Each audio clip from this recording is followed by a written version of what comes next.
Yes, unfortunately for worldwide socialism, you're listening to the Hour of the Time. I'm William Cooper. Ladies and gentlemen, it's apparent that throughout the United States, people have forgotten many things.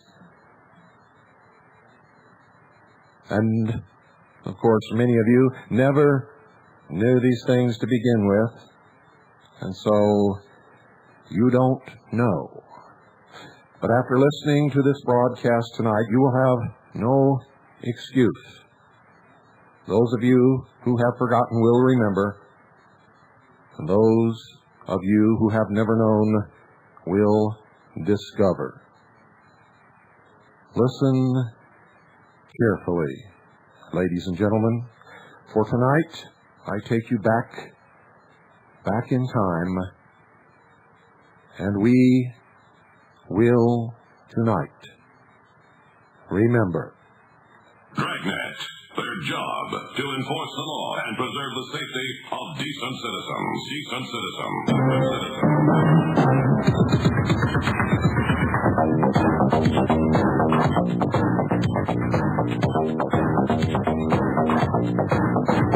The story is true.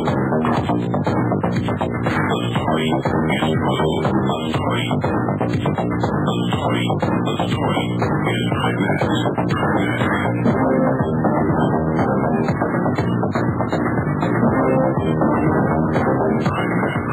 My name's Ronnie. I carry a badge. My name's Ronnie. I carry a badge. My name's Ronnie. I carry a badge.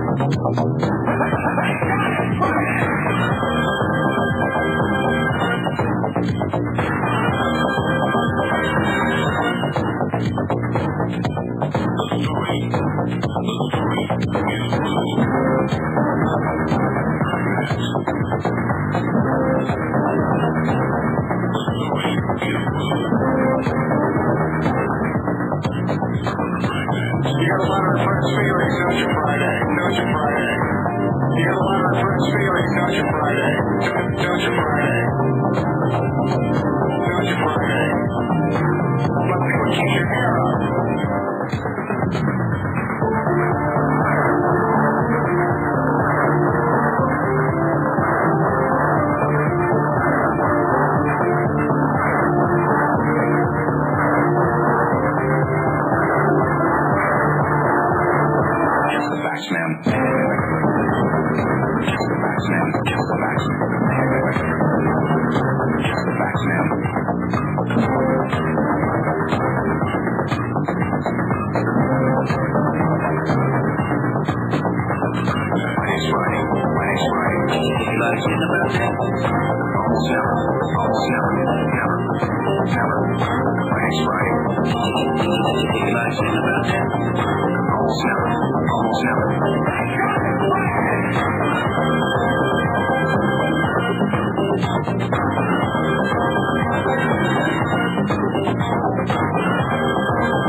The city of Phoenix, ladies and gentlemen, is training National Guardsmen.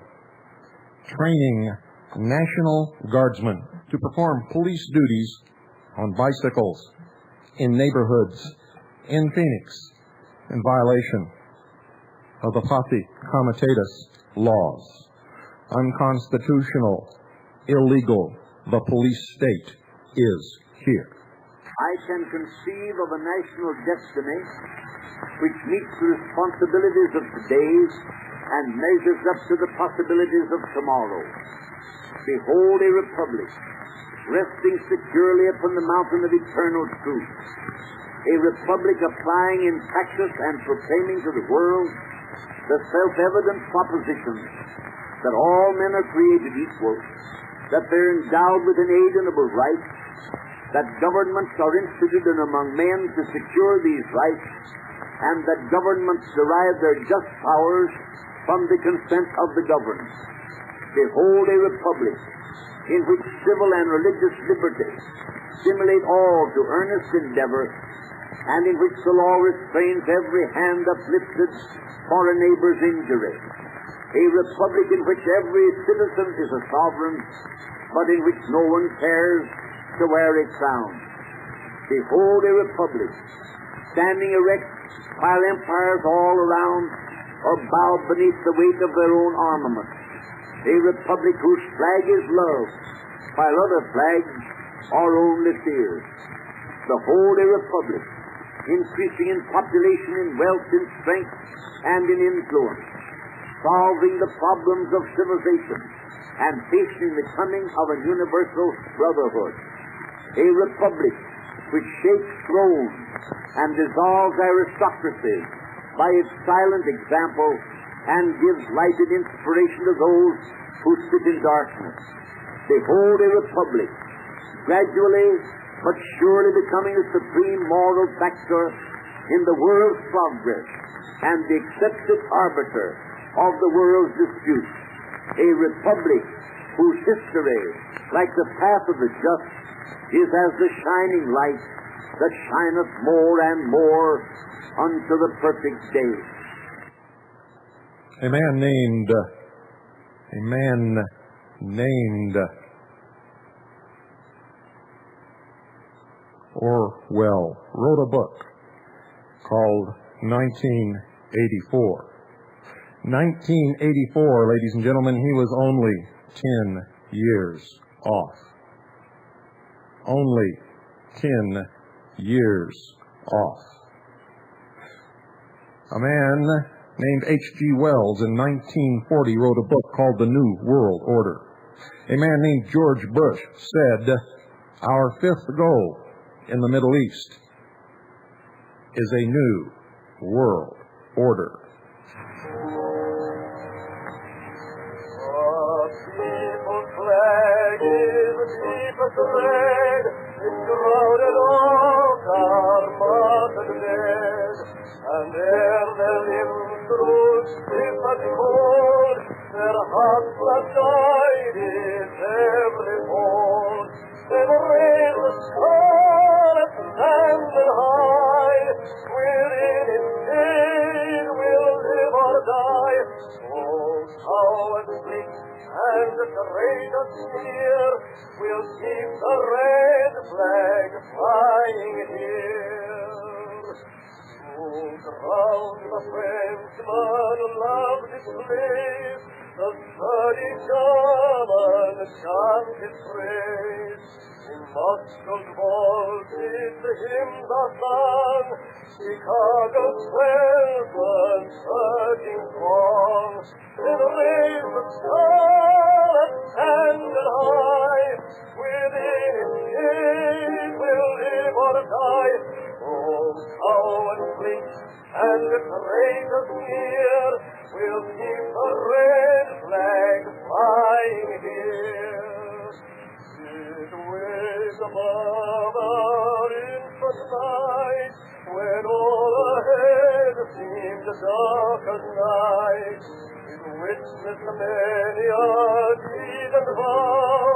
We must not change its color now.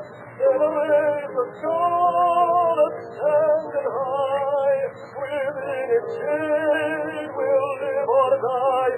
Oh, how it blinks and the traitors near will keep the red flag flying here.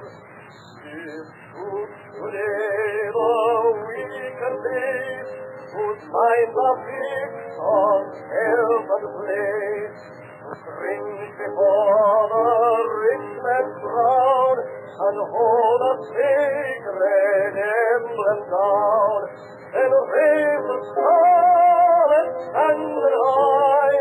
Within its shade will live or die.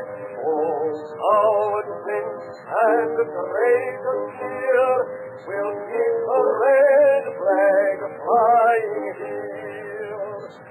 With heads uncovered, where we all to bear it onward till we fall. Some dungeon dark or gallows grim, this song shall be our parting hymn. Then raise the scarlet standard high, within its gate will live or die. Oh, how it blinks and the traitors near will keep the red flag flying here. And raise the scarlet standard high, within its shade will live or die. Oh, how it blinks and the traitors near will keep the red flag flying here. Ladies and gentlemen, the Communist Manifesto written by Karl Marx has been implemented in the United States of America. In fact, there is not one single plank of the Communist Manifesto that is not 100% in effect today. There was a man who sat in the United Nations and pounded his shoe upon his desk, and he said, "We will bury you." The Illuminati many years ago instituted two great experiments. One is known as the United States of America. The other one was known as the Soviet Union. The Soviet Union branched, and communism reigned in China. Khrushchev said, "We will not have to invade you with an army. You will be destroyed from within." Joseph McCarthy was right. The confrontation was not created by the police. The confrontation was created by the people who charged the police. Gentlemen, get the thing straight once and for all. The policeman isn't there to create disorder. The policeman is there to preserve disorder. The policeman is there to preserve disorder. You heard it, ladies and gentlemen, from Mayor of Chicago. That was, of course, the mayor of Chicago talking about the riots at the Democratic Convention, where peaceful demonstrators' heads were broken open because they disagreed with those in power.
Every day, all kinds of tricks, every pattern you see, every time you generate. I all pre-recorded on the phone, and they create with your name. You know, every act you do, even know when you're making love of everything you do. Now it's all about story, and you're just story. I use this kind of body as a Marlowe's code, now it's all in code. But you're too old. I use this bag of bones, laying down in the soul. Now it's all so simple. The charge is a riddle, a tiny second dust on the master's grill. Now it's all so real. The choice just a meal. The pouring out a point of another big deal. Like every drop of blood that goes through the vein, and every single person that lives in my name. Every time you laugh, and every time you cry, you're being examined by the master's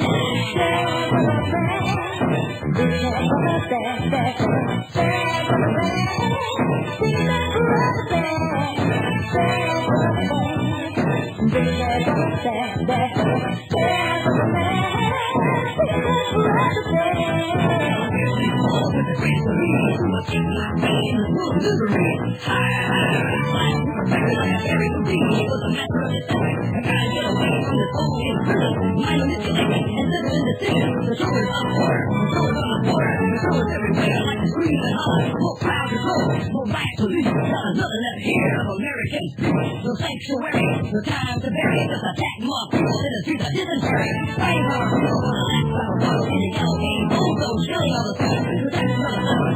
Another number, cause our rivers are polluted in the streets and the water. So time for your body, for your lungs, and the drugs, and the time is time when the big guns fall. So time for money, but let's take it down, cause it's dirty as a rain in the last living hour. Now it's all about the music, and all the things losing. The future of tomorrow's in the hands of the losers. Now it's all about the road, the flames, the roll, all the major operations, and everyone goes. Now it's all about playing. You're in the cage, a mindless human being who knows only rage. Now it's all in the soul, but you come up missing cause there's no place left for a man in prison. Now there's no curving back, there's no going forward, cause all the guys do I live by the hour, the 7-minute morning. You're just a liar, you wake up dead and there's no more morning.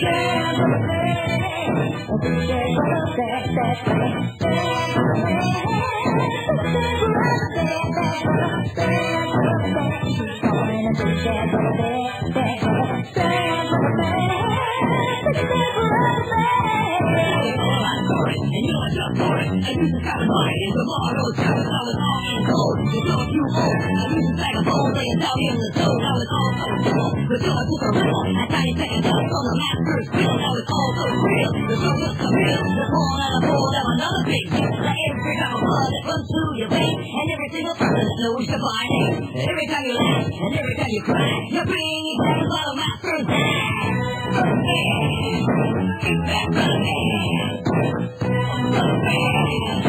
Big back for the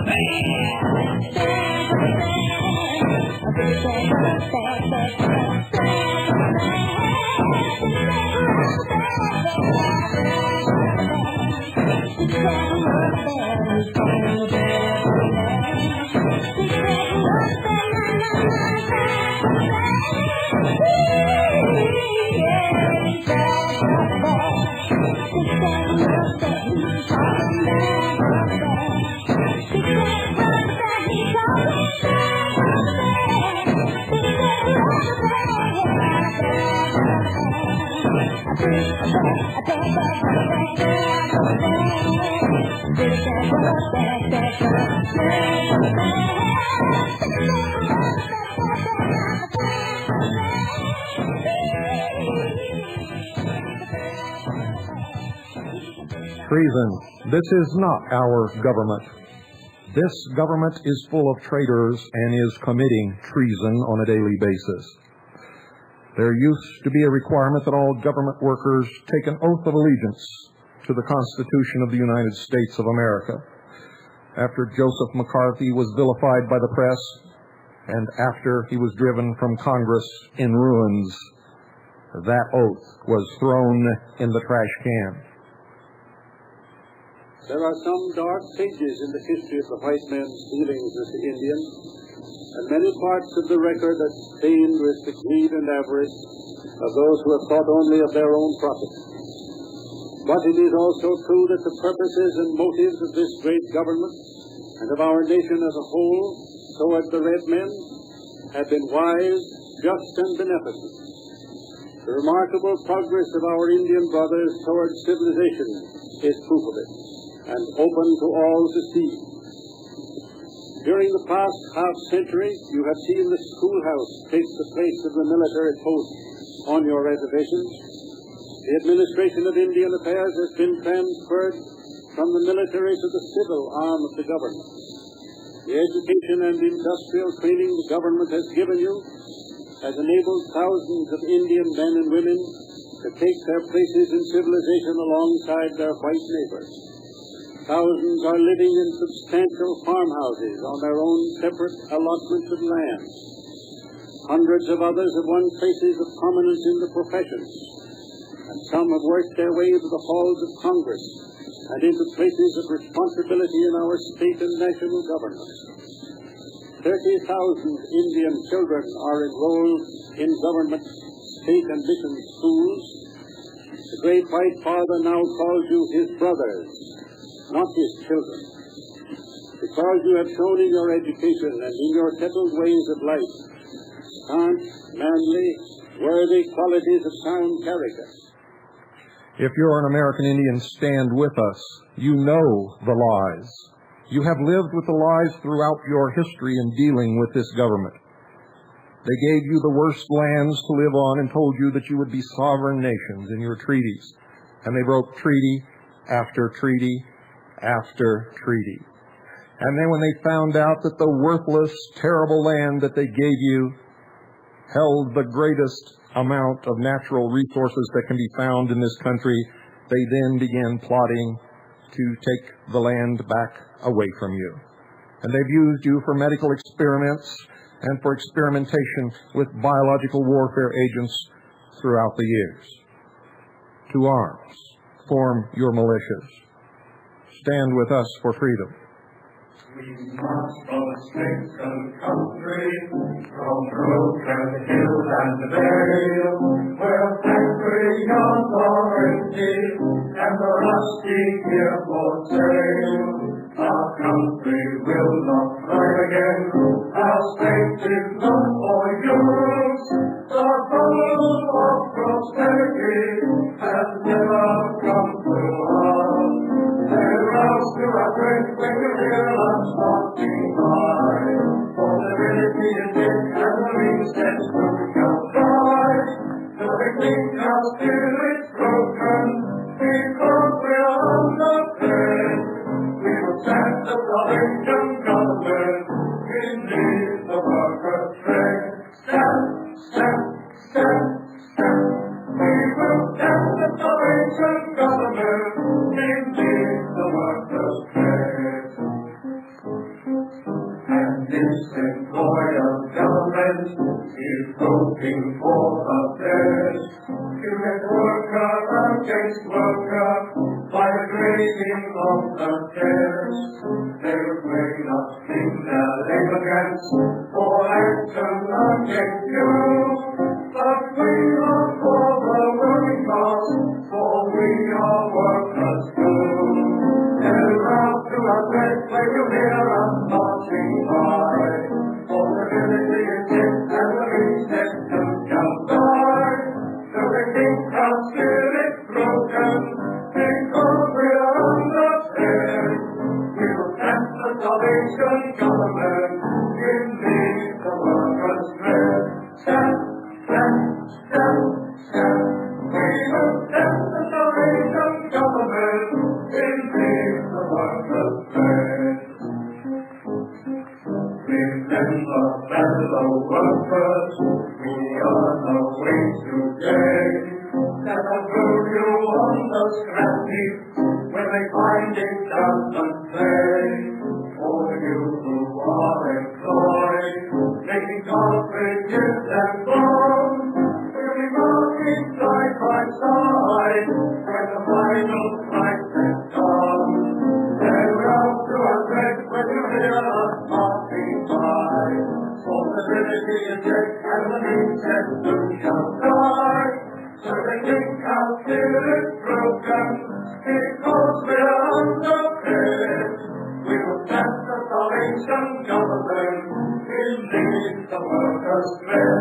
Stand, stand, stand, stand. We will stand the Salvation government beneath the workers' tread.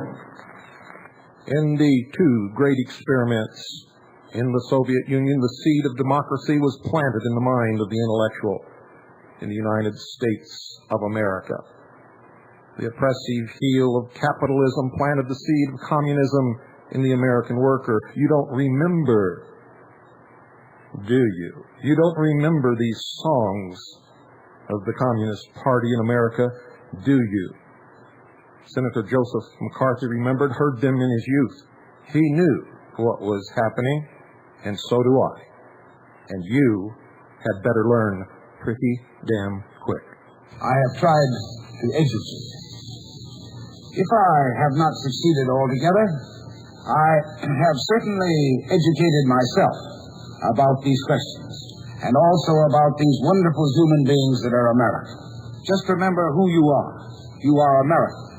Your forebears found a wilderness, and they began to convert it into a fair land with only 3 weapons, with the Bible, the axe, and the plow. Nothing stayed them, neither the perils of death, nor wounds, nor savage mountains, nor wide rivers, nor the unknown into which they plunged. They were of every racial stock and every religious faith, and each brought something of the old country to the new country. And different though they were, they became one. This is our heritage, and this is our true glory. We are a people, I tell you, that is just beginning its high adventure on this continent. It is an adventure in which, young though we are, we have done this. Our people have had more happiness and prosperity over a wider area for a longer time than men have ever had since they began to live in ordered societies 4,000 years ago. Since we have come so far, who shall be rash enough to set limits on our future progress? Who shall say that since we have gone so far, we can go no farther? Who shall say that the American dream is ended?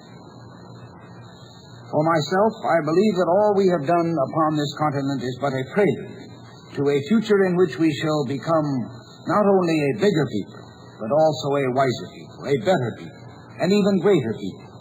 I believe that we shall achieve not only a higher standard of living, but also a higher standard of life. Never forget this. There is little we Americans cannot do if only we can imagine ourselves wanting to do. Power alone is not enough, nor is faith alone equal to the task. The future is to those who take it. We shall strike off the shackles that still bind the United States. It is the duty of leaders to lead, of the creative to create, of the daring to do. The free world expects leadership of us. Its fate and our fate depends upon our leadership. The life or death issue of war or peace hangs upon it. We are 155 million strong. We are industrious, inventive, restless, with the fires that burn within us. We are free-striding people with a confident, free-swinging stride that marks the American everywhere he goes upon this earth. We are conquerors of time and of distance. We have explored the awful jungles of matter and emerged with the powers of the exploding sun. Our cause is just. Our heart is high. And let us then, I say, press forward toward the new world that we can create in the name of America and of suffering humanity still in chains. Now you say words, beautiful words. But how do we do all of this with a staggering budget of heavy taxes, surrounded by the communist menace, and enfeebled Europe, Asia in ferment, our boys in war, training for war? Well, I say that nothing is easy, and the best things are the hardest. But consider what it was done at Valley Forge, what was done in the dark days of dissension and disaster, in the Civil War, in the 2 world wars, when the very survival of Western civilization trembled, and in the Depression. There is nothing new, only different, and all our troubles, all our immense difficulties, now and in the future, can, I say, be solved if we have the will, the courage, the boldness to face them squarely. To use Seneca's phrase, man is more than a rational animal. And invoking the guidance of Providence, rational men, animated by the destiny of greatness, can think and can act and can do greatly. Thank you. Freedom for men and women to live free in this world requires constant vigilance. Constant vigilance and great personal sacrifice. If freedom was worth this vigilance and this sacrifice for our forefathers and all those who have laid down their lives for this country, what is wrong with you?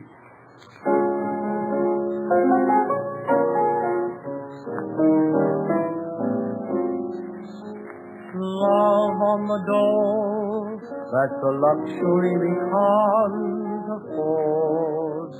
For they don't approve of love on the dole, on the unemployed assistance board. We've no room of our own, there's nothing but the benches in the park, where we can sit alone and hold our hands and whisper in the dark. We can't do the things that other lovers do, and it's not much sense in life for us. It seems funny romance, though we love each other body and soul. In our hearts we know we haven't a chance, for there's no such thing as a dole. Love on the dole, that's a luxury we can't afford. For they don't approve of love on the dole, on the unemployed assistance board. The room of our own, there's nothing but the benches in the park, where we can sit alone and hold our hands and whisper in the dark. We can't do the things that other lovers do, and it's hard to live on nothing but dreams, when the thing to dream can never come true. There's not much sense in life for us, it seems. Only romance, though we love each other body and soul. In our hearts we know we haven't a chance, for there's no such thing as love on the dole. Love on the dole. They're wrong, folks. When the communists wrote and sang that song in the streets of America, there was no such thing as love on the dole until they created the welfare state. And the welfare state was created in such a way that it became profitable to make love on the dole. For with each illegitimate child born, there was more money in the paycheck. Now, I don't seek the presidency to strip this nation of its defenses or to abandon the cause of freedom around the world. I seek the presidency so that this nation will be strong enough to deter war and determined enough to encourage freedom. I ask your help and the help of all Americans so that an American president can tell Nikita Khrushchev, "You are wrong. Our children will not live under communism. Your children will live under freedom."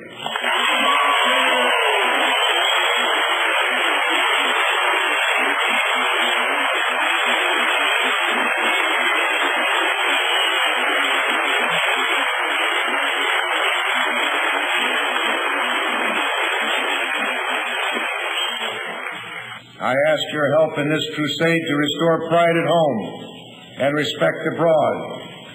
And this is why I say that Republicans must take off the gloves. This is why I say that this election is not one for the record books. This election is one for the history books. Americans have plenty tonight to be mad about. and Republicans have plenty to talk about.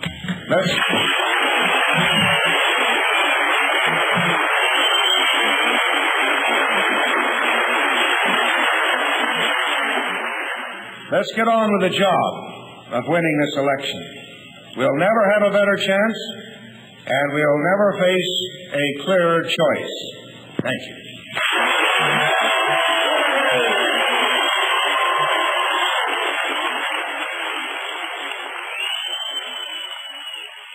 Well, is that the way it went? Is that the way it's supposed to go?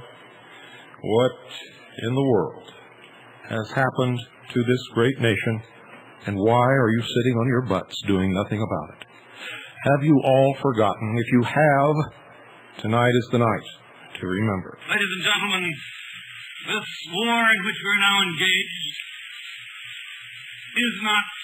cannot be a war between America's two great political parties. As I've often said in the past, certainly the millions of loyal Americans have long voted the Democrat ticket, love America just as much. They hate communism just as much as the average Republican. I'm not going to discuss politics tonight.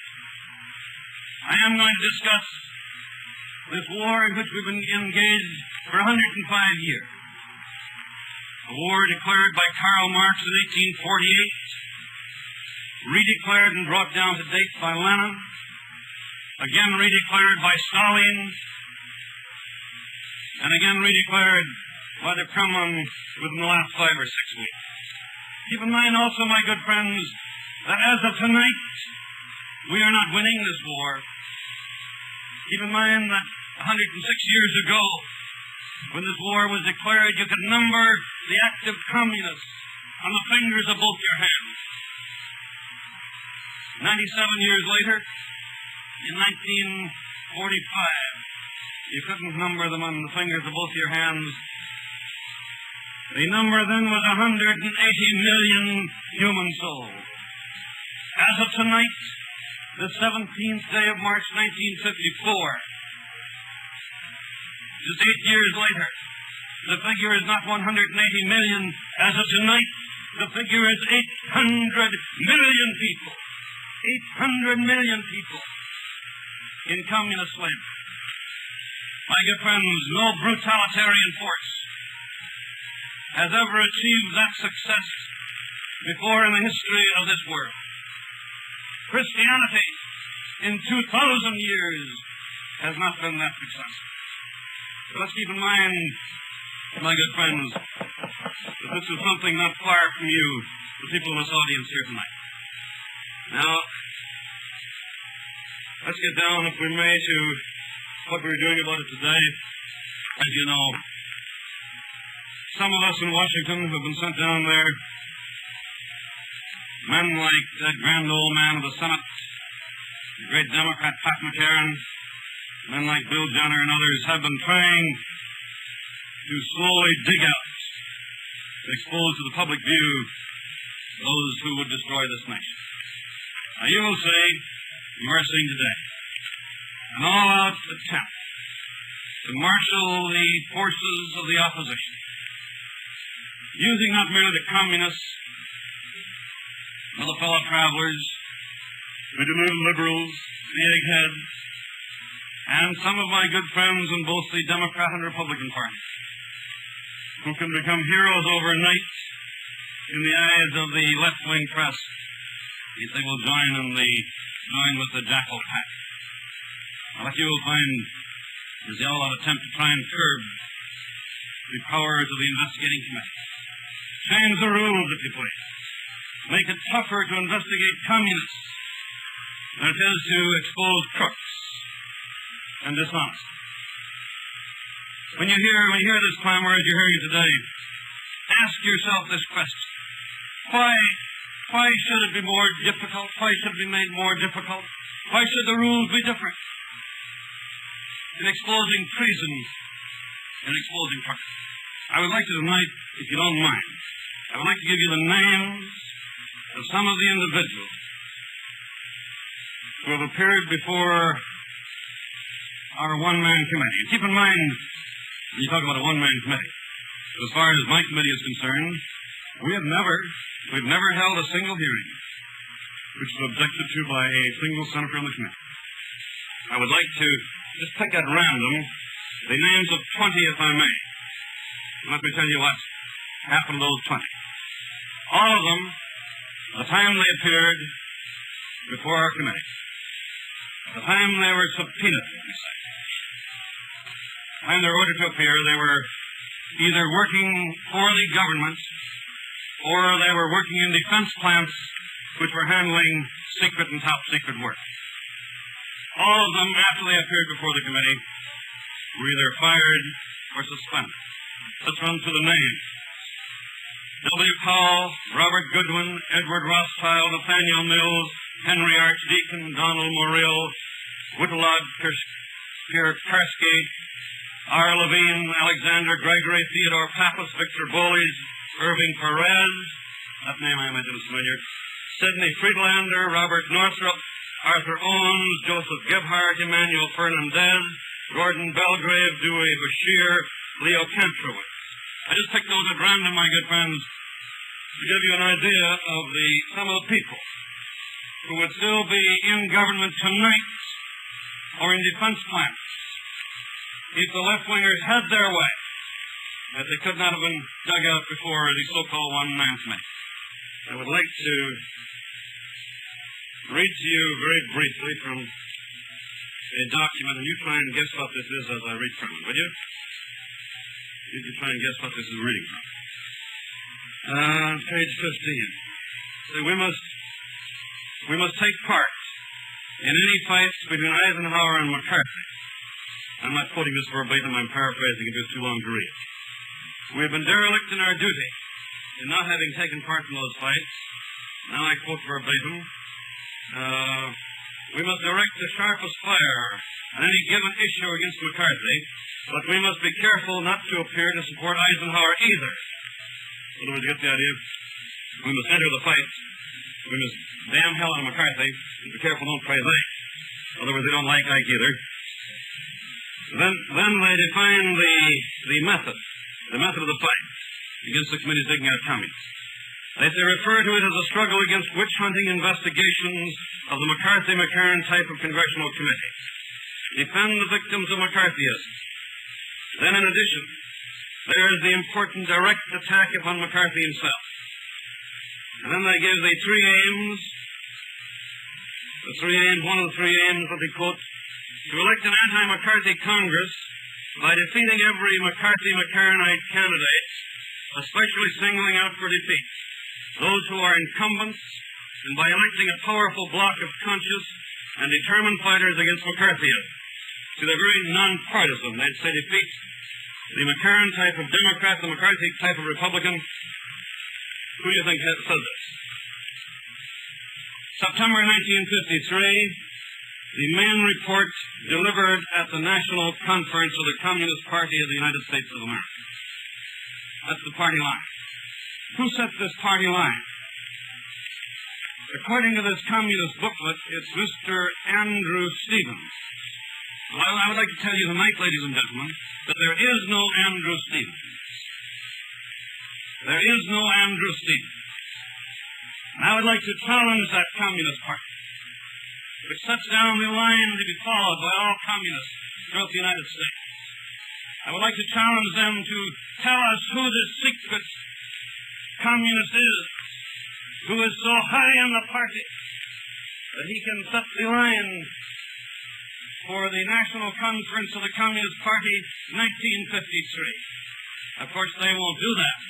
I might say the American people would be very, very much surprised, I'm sure, if you knew the identity of Andrew Stevens. There's only one Communist Party.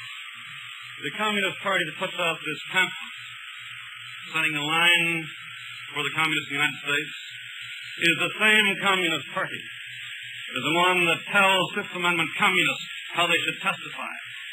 It's the same Communist Party, if you please, that ordered American boys have their hands wired behind their backs and their brains blown out with communist machine guns. It's one and the same party, my good friends. Now, there are those who say, well, It's all right to dig them out. But, we don't like your method. Well, my good friends, up to this date, up to this very moment, none of those who have said they don't like the method have told us any other method they could use that would be effective. And when you hear them crying that they don't like the method, I suggest that you ask them when and where they ever exposed the communists by their method.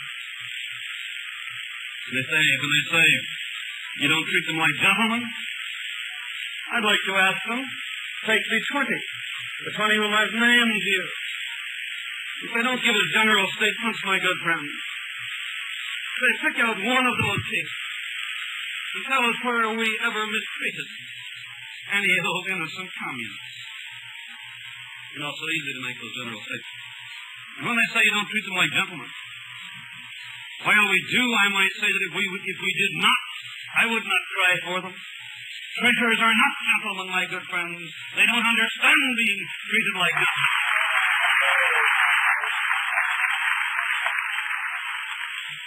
May I say to you, my good friends, tonight, to the American people, I don't care. I don't give a tinker's dang how high or how low people in either the Republican or Democrat party, either party, are unhappy about our methods. This fight is going to go on as long as I am in the United States Senate. I've often been asked by some of my friends why I continue this contest when at times the odds seem very high against you. About 20 years ago, it was more than that, 25 years ago, I was a chicken farmer back in Wisconsin.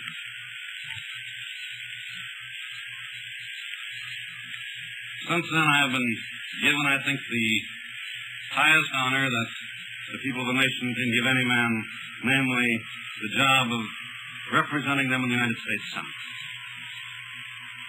This nation, this country has been very good to me. I am extremely lucky also in that I have a wife who is interested in this fight and is willing to take all these views also. And I may say that the only way that I can repay my nation, the only way that I can keep faith with the people who have given me that high honor of manning the watchtowers of this nation, is to continue this fight, regardless of how deep the scars may be, regardless of how rough the fight may get. I know that you, the members of the Irish Fellowship Club of Chicago, will believe me when I tell you that this fight is not going to stop. The fight did not stop. Joseph McCarthy gave his all. We let him down because we believed the left-wing, socialist-controlled press. I can assure you, ladies and gentlemen, with utmost certainty, that the intellectuals in the old Soviet Union who longed for democracy will not get it. And the communists in the United States who longed for communism will not get that either. For, as always been intended, that Hegel's principle of political conflict resolution will bring out a synthesis of the two, which will result in one world totalitarian Marxist socialism. Don't believe it? Stick around.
Don't understand the words to that song, ladies and gentlemen? You've forgotten? Ask a Russian.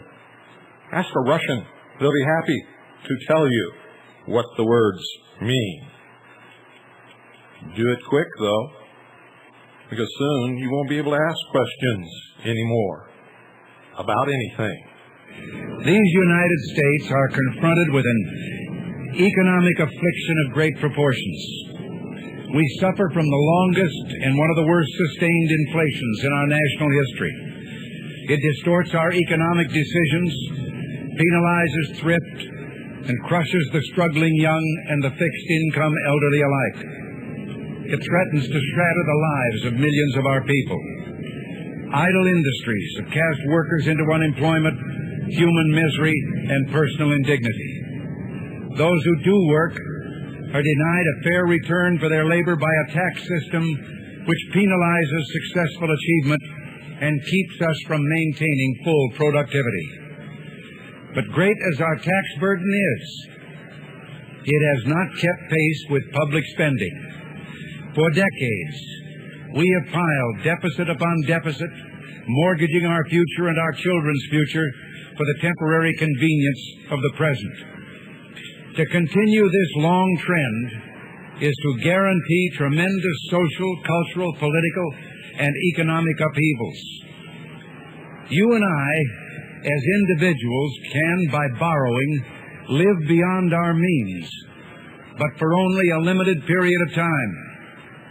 Why then should we think that collectively, as a nation, we're not bound by that same limitation?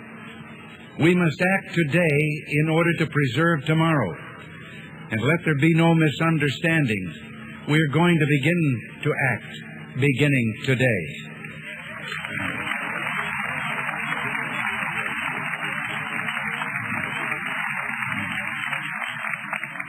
The economic ills we suffer have come upon us over several decades.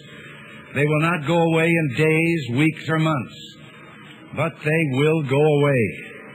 They will go away because we, as Americans, have the capacity now, as we've had in the past, to do whatever needs to be done to preserve this last and greatest bastion of freedom. In this present crisis, government is not the solution to our problem. Government is the problem.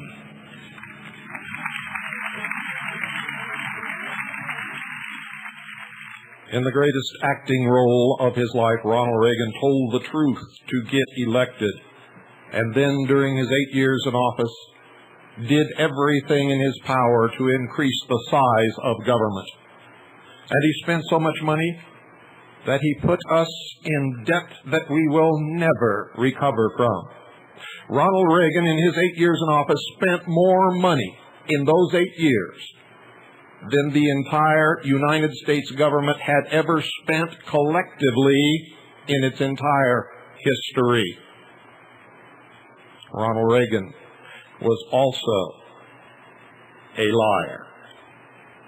Now I'm going to tell you, ladies and gentlemen, you had better wake up, and you had better wake up quick. You had better arm yourselves while you can still find arms and ammunition.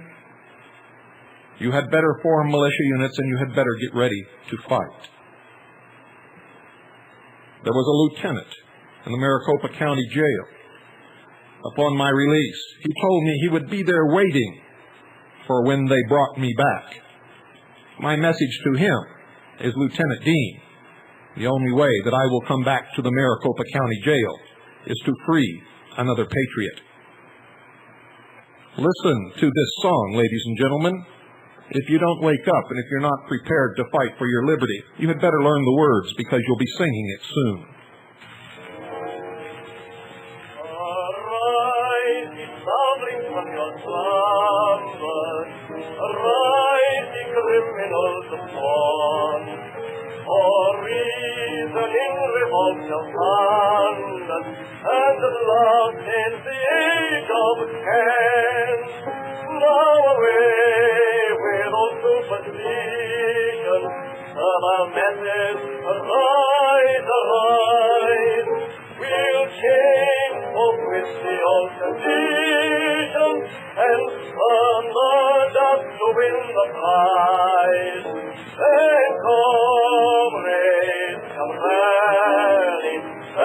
last fight let us face the international unite the human race.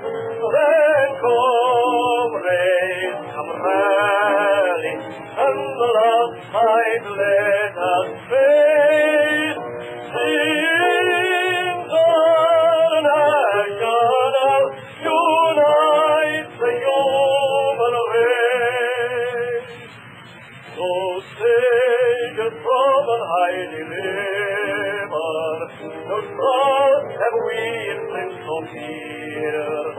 Our own right hand the chains must shiver, chains of hatred, of greed and of fear.